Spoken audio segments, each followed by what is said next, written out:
What's the worst thing that's ever happened to you? I'll give you a second to really think about it, but for me, I think I remember some pretty bad moments. I remember being in middle school and getting hit in the face with a basketball in front of my entire gym class. Got a nosebleed, too. I know I've failed a math exam worth 20% of my grade that my mother still doesn't know about. Sorry, Mom. I know that I've fried my hair with bleach with two of my best friends in my mom's bathroom, and I still don't think my hair's really fully recovered from that, but, you know. I've had my heart broken. I've been stabbed in the back. I've fought with friends I once thought were my family. I've fought with my family. I've fought with my parents. I've screamed at my parents. My parents have screamed at me.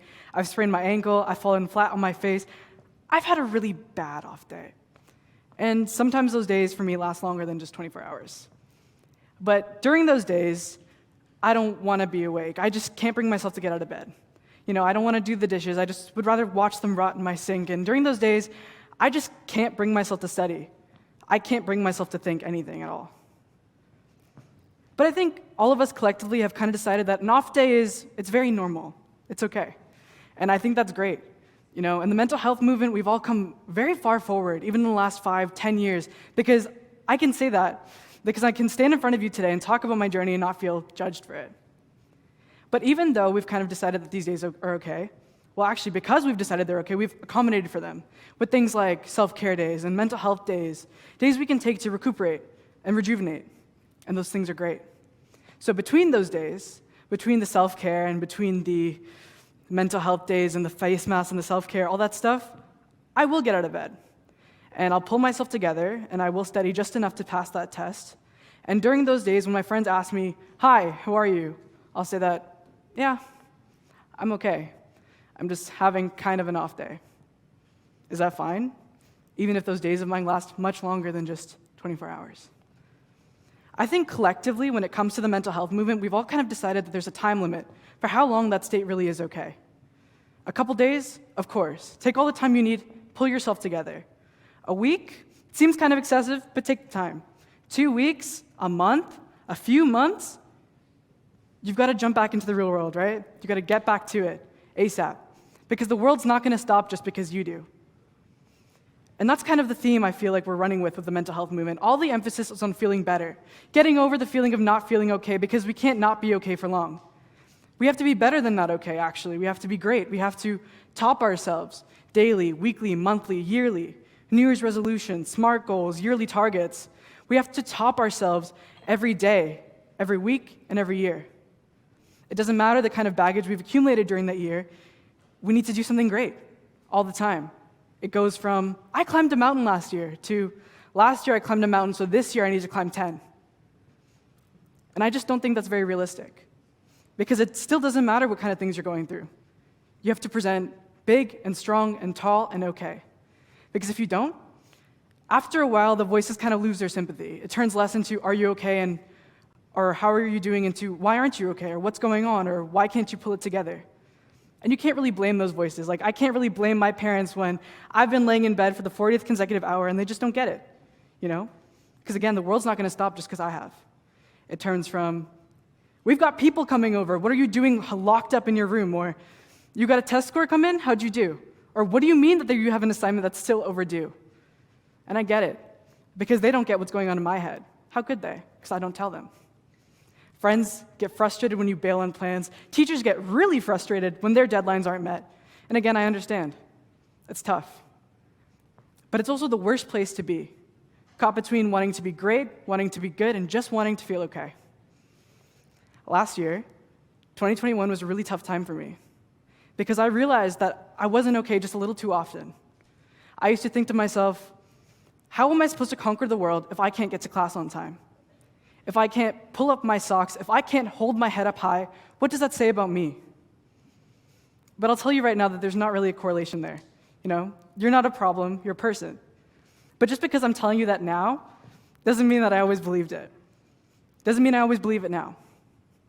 But like I said, 2021 was a tough year for all of us. I know I'm preaching to the choir here too. But I actually didn't mind being stuck inside, because like a lot of us, I wanted to make quarantine my time. I wanted to compose myself, and I wanted to come back bigger and stronger and cooler and smarter and just better than I was before. And I know a lot of us relate to that feeling. because I was just so sick of feeling so bad all the time. My generation, one thing I really love about all of us is that we've been really informed about mental health really early, and that's honestly fantastic. So I can say with confidence that I've been educated about the matter since I was very, very young. So a con of that might be that at age 15, in the middle of a global pandemic, despite the fact that mental health has been something I've struggled with for years of my life, I decided that's it. I want to pull it together. I want to be more than fine. I want to be great. When I was 11, I got diagnosed with depression. And before I could even really learn about what anxiety was, it crept up on me. The kind of symptoms that just aren't regular in a kid. Socially withdrawn, irritable, frequent mood swings, disinterest in hobbies or schoolwork. It's uncommon. It was very uncommon for people my age, and it's more and more common now, but it doesn't mean that it's normal now. And it was tough. So yeah, in the middle of a global pandemic, 15-year-old me decided that's enough. I will do whatever it takes to start feeling okay. Better than okay. I will do whatever it takes to be a success. So I said, okay, what can I do?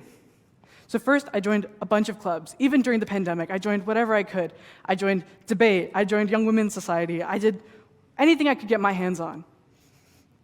I still had a part-time job, but I started tutoring 3 kids on top of that. My weeks were absolutely stacked, but I took pride in that, because to me it meant that I was doing something. And if I was doing something, I didn't have to think about how I was doing. On top of that, I set a ton of my goals for myself. I said, okay, university's coming around the corner. I need to start saving fast. I need to get my grades up. I need to get my bank account up. I just need to be better. I wanted my grades to go up and my weight to go down. I wanted to be fantastic, and I was convinced I could do that in 6 months. And I did a lot in 6 months. But during those 6 months, I was in no way mentally sound. Actually, I think I was just tired all the time, and I didn't really know why, or maybe I did, and I just didn't want to think about it. It was virtually impossible to get out of bed, frequently. Even if I just had to roll over and press join call for my Zoom classes, I couldn't do it. It just felt so hard. I couldn't want to talk to my friends. I think I didn't talk to my best friends for, 4 months at an end, because I just couldn't bring myself to do it. When I did talk to people, when I did talk to my parents, all I did was fight with them.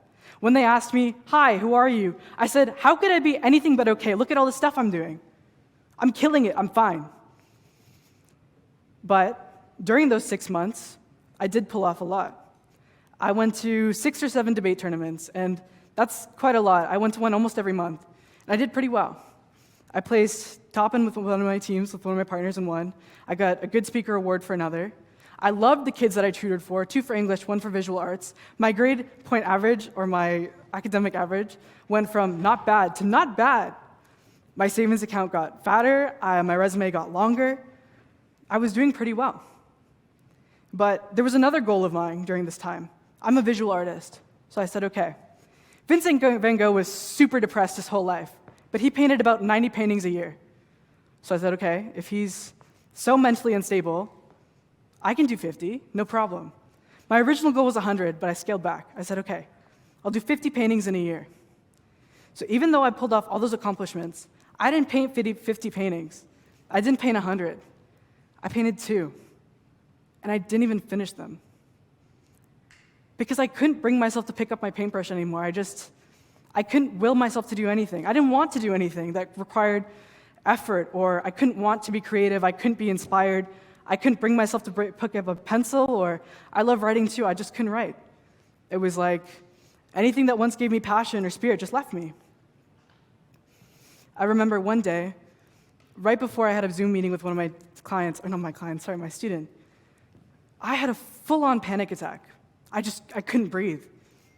My stomach felt so tight. I was convinced I was going to puke.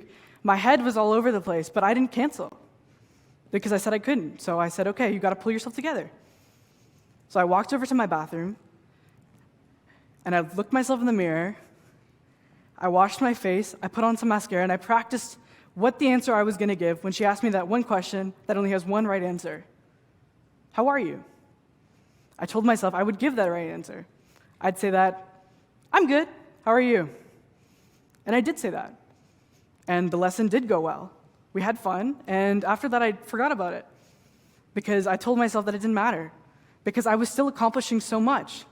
And that's good enough. So I kept moving. But I think deep down I knew that something was wrong. had to, because I was just not functioning the way I would if I actually was good. So the few times that people asked me, hey, how are you? Those few times I was honest. I said, I don't know, I haven't been feeling too well for a while. Or, I don't know, I'm just feeling kind of tired all the time. But sometimes when I'd say that, the responses I would get were things like this. Well, I tried 30 minutes of meditation and 30 minutes of yoga every single morning without fail. And since then, my mindset has absolutely changed. Or, listen, Kyra, it's all in your head, okay? Just think good thoughts, and the positive vibes will follow. Or, why would you need medication? Your brain knows how it's supposed to function. A pill is just a cop-out. Get over it. Or, I don't think you're drinking enough water. Your brain needs at least 4 liters a day to function. You're not drinking enough water, and that's why you're so sad all the time. And listen, these things aren't all inherently wrong. They all have some merit. But when they're all you're hearing when you're crying out for help, when they're all you're hearing when you want a little bit of support, when they're all you're hearing and your social media feed is flooded with posts like this, 7 cures to depression, 8 signs you have anxiety, 9 ways to increase your mental wellness in 10 days, 5 signs you're in a toxic relationship, or 5 signs you are the toxic one. It's exhausting, especially because as soon as you click on one post like these, we all know that your feed is flooded with them. And it's tiring to read all the time. And listen, I'm not trying to demonize these posts. They're not always wrong. But I believe that the problem with them is they perpetuate the idea of get well soon inside the mental health movement. And I don't agree with that. I think a lot of these are just short-term solutions. And again, that doesn't make them wrong. But they're also not going to work for everyone. No, I don't think they're wrong, but I also don't think they're right all the time. And that's because I think mental health is a lot more complicated than the box we've kind of tried to stuff it in. Everyone has different problems, and everyone's going to have different solutions. So what does that mean? I was talking to a mental health professional the other day about the speech, and she said that yes, we know how to absorb that information. We can read it like textbooks, but to begin with, that information is dumbed down for us. It's watered down from what are actually in medical professionals' textbook because it's for the masses to understand. And we do understand it. We understand it the same way we understand a basic fact. But that doesn't mean we can apply it all the time. Sure, we can know what depression is. We can know that, lethargy plus disinterest in regular activities plus social isolation probably equals depression. Got it. And the solution? Go outside, get 30 minutes of fresh air. Okay, call a friend, eat healthier, drink some water, and then it should go away. Maybe it goes away for some people, but it doesn't go away for all of us. Because, we have different problems and we're going to have different solutions. I believe that mental health looks more like fingerprints. Yeah, we all have them, and no, they're not going to go away. I don't believe that depression is something you get and you cure yourself of. I believe that it's something that might be with you for a long time, maybe forever. And maybe that's scary, but I don't think it has to be. Mental health is like fingerprints because, yes, there are actually patterns in our fingerprints. There are things like a left loop or a right swirl. There are patterns identifiable in all of our fingerprints, but we all know that all of our fingerprints look different. Everyone's. What works for me will not work for you, will not work for the person on your left, will not work for the person on your right. And that's fine. That's because we all have different experiences, right? We've all climbed different mountains. We all have different traumas and different problems, and I think that's fantastic. It just means we've all seen our world a little bit differently, and I think that should be praised rather than trying to be boxed in about it. Of course our problems are going to look different. And I don't think that's a bad thing. What I do think is a bad thing is when all we're trying to do, all we want to do, is solve these problems fast and with the same solution. Because I don't know when mental health has become a rat race, when it's become about who has the most problems and who can cure them the quickest. Who can overcome the most adversity, and who can do it the fastest? I don't know when mental health has only had all its emphasis focused on getting well soon. And I don't believe that it should be that way. So I'm not going to stand here and tell you that I found my solution. Maybe I haven't. I probably haven't. But I do know that those 2 paintings from earlier, I was able to finish them. Not because I'm cured, and not because I'm always better, and certainly not because I'm always great. I know I'm not. But that's fine. It just means that I have patience with myself now, and I understand that sometimes maybe mental health is just about sitting with yourself instead of trying to cure yourself. Maybe it's just trying to understand yourself a little bit better instead of trying to criticize yourself and making yourself into a problem that you've got to solve quickly. I don't feel like that should be the way it works. So yeah, I finished these 2 paintings, and because I was able to sit with myself and accept myself a little bit better, I was able to paint things like this too. And I was able to get out of bed a little bit easier. I was able to write this speech, and I was able to paint like things like this, because this is what I love. Imagine if it was like, okay guys, so what have we learned today? All right, as soon as you get home, start 30 minutes of painting every day and your depression's just gonna vanish. No, it doesn't work like that. It just doesn't. How easy would it be, right? But it doesn't. And that's fine. My painting doesn't cure my depression, but I still do things like this because I love it. And it's a part of me, it's part of my journey, and it's one of the tools I use to help overcome my mountain. So, if someone asks me, hey Kyra, how do you climb a mountain in a day? Maybe you just don't. But I heard a quote while I was writing this speech, and I think it reigns the truest, and it went, all masterpieces were once a work in progress. I'd say everyone here is a masterpiece, and so am I, but I think we're always progressing, and I think that's where the emphasis should be. Not on the destination, but on the journey. Tacky, I know, but I still think it's true. So again, when someone asks me, how do you conquer a mountain in a day? I'm not going to say, you just do it. I'm going to say, maybe you don't have to. But if you ask me, how do you begin your journey around a mountain? I'd say, taking 2 steps forward and 1 step back. Thank you.